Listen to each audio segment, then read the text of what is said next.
Welcome to the deep dive. Today, we're jumping into creativity. And not just, fine art hmm creativity. We mean creativity for everyone, whether you're coding, managing a team, writing emails, whatever it is you do. hmm Our guide for this is Austin Kleon's fantastic little book, Steal Like an Artist. It really is fantastic. It looks simple, but the ideas in there are pretty profound. Cleon gives us these 10 rules. Yeah, 10 rules. And our mission today isn't just to read them out. No, definitely not. We want to unpack them, explore why they work, and, how you can actually use them, because they really can shift how you think about ideas and making things. Okay, let's unpack this. This isn't your typical self-help book. It's a guide to fundamentally shifting how we think about where ideas come from and how we create. Exactly. It's a modern classic that distills complex ideas into 10 powerful, actionable lessons applicable to anyone looking to foster their unique voice. Mhm. Our mission is to explore these principles and reveal why they matter to your creative journey. All right, let's kick things off with rule number one, the title of the book itself, Steal Like an Artist, which sounds a bit provocative. It absolutely does, and it's meant to, but it immediately challenges that whole myth of pure originality. Right, the idea that everything has to come straight out of your head, like magic. Yeah, Cleon basically says, look, nothing is 100% original. Every new idea is really just a mashup or a remix of one or more previous ideas. So it's not actually telling you to plagiarize someone's work. No, no, definitely not plagiarism. That's crucial. It's about being inspired, about collecting good ideas, things that resonate with you, understanding why they work, and then transforming them, adding your own spin. Making it your own thing? Precisely. It's creative alchemy, not theft. And honestly, understanding this can be so liberating for you listening. It takes off that huge pressure to be utterly original from scratch. Yeah, that pressure can be paralyzing.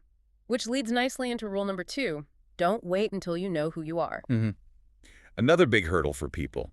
We think we need this perfectly defined identity before we can start creating meaningful stuff. Like, I need to figure out my voice first. Exactly. But Cleon flips that. He argues you actually discover who you are by creating things. The act of making, of doing the work, that's what reveals your interests, your passions, your style. So the identity emerges from the process. Yes, it's iterative. You make something, you learn a bit about yourself, and that informs the next thing you make. You don't find yourself and then start. hmm You start, and that helps you find yourself. Here's where it gets really interesting. This rule encourages you to jump in, even if you feel unsure. Just start making. Just start. The clarity comes from the doing. Okay, so you start figuring things out, what guides what you make. Yeah. That brings us to rule three, write the book you want to read. And again, this isn't just about literal books. Right, could be anything. Anything, a song, a business, a piece of software, a community project. The point is, create the thing that you wish existed in the world. Instead of trying to guess what other people want. Exactly. Don't chase trends or try to cater to some imaginary audience. Focus on what genuinely excites you. What problem do you want solved? What story do you need to hear? Because chances are, if you feel that need strongly, Other people probably do too. yeah, Your passion becomes the filter, and that leads to more authentic, more impactful work. You become the first audience member. I love that. Create for yourself first. Now, rule four feels almost like a reaction to our digital world. Use your hands. hmm We spend so much time tapping on screens, clicking mice. Cleon's point is to step away from the digital sometimes. Get physical with it. Yeah. Draw, sketch, cut things out, use index cards, build a model, write on paper, engage your body. And this isn't just like a quaint preference for analog. No, there's a cognitive benefit. What's fascinating here is how much our physical interaction with materials can influence our mental processes. hmm Using your hands activates different parts of your brain, can help you think differently, break through mental blocks. Like literally manipulating the ideas physically helps you manipulate them mentally. Sort of, yeah. It slows you down sometimes, in a good way. It can lead to connections you might miss just staring at a screen. Okay, that makes a lot of sense. It also feels connected to rule five. Side projects are important. These aren't just distractions. Far from it. Cleon argues they're absolutely vital. These little experiments, the things you do just for fun, with no pressure. Your hobbies, basically. Or maybe just small creative explorations outside your main job. These often turn into your most interesting, sometimes even most successful work down the line. Because the stakes are lower. Exactly. There's freedom to play, to fail, to try weird things. That playful energy can then feed back into your main work. Plus, it's just good for your soul. Keeps things fresh. So what does this all mean for you? It's about keeping those playful, low-stakes activities alive. Don't neglect your hobbies. All right, so you're making stuff, maybe you've got side projects cooking. What's next? Rule 6, do good work and share it.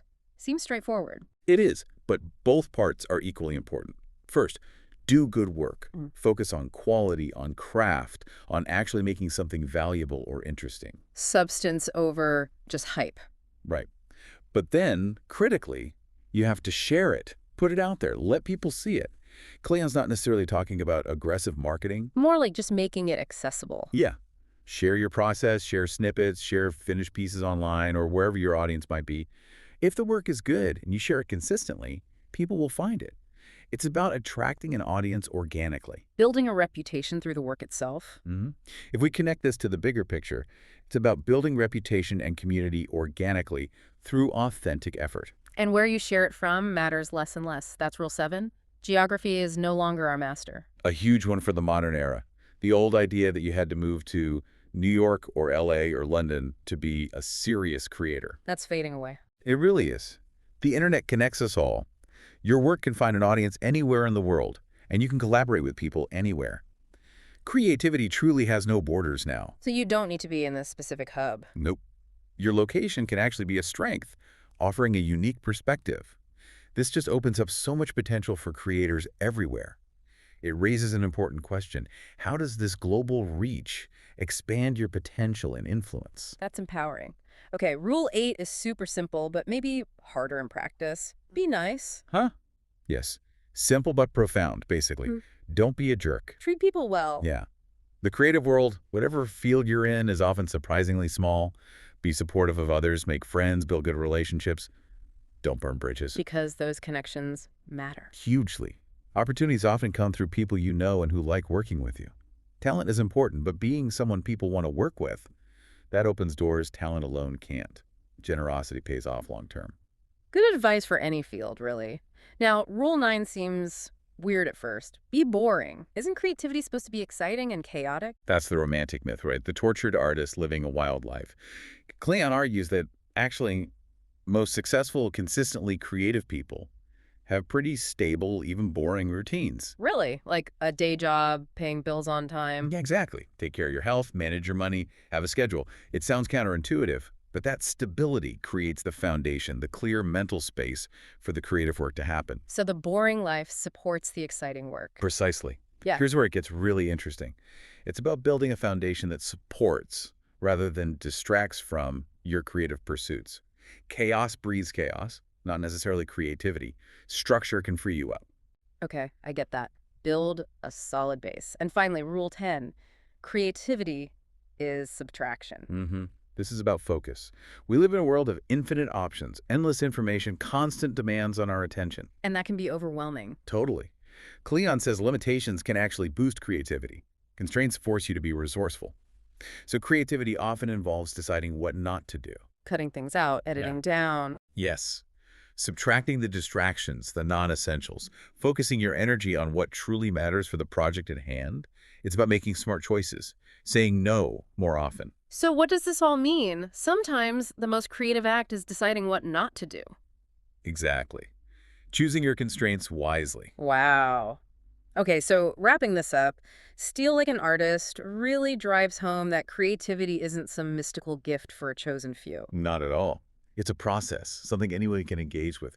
We're all influenced. We all borrow and build on ideas. And understanding that makes it less daunting. That influence is transformation, not theft. Right. By collecting those ideas, filtering them through your own experiences and perspective, remixing them, that's how you find your unique voice. You join this ongoing conversation. So as you go about your day, think about this. What good ideas are you currently collecting, maybe without even realizing it? What are you drawn to? And how could you take those influences, transform them, and create something that only you can bring into the world, something truly authentic to you? Keep collecting, keep remixing, keep sharing. That's the journey.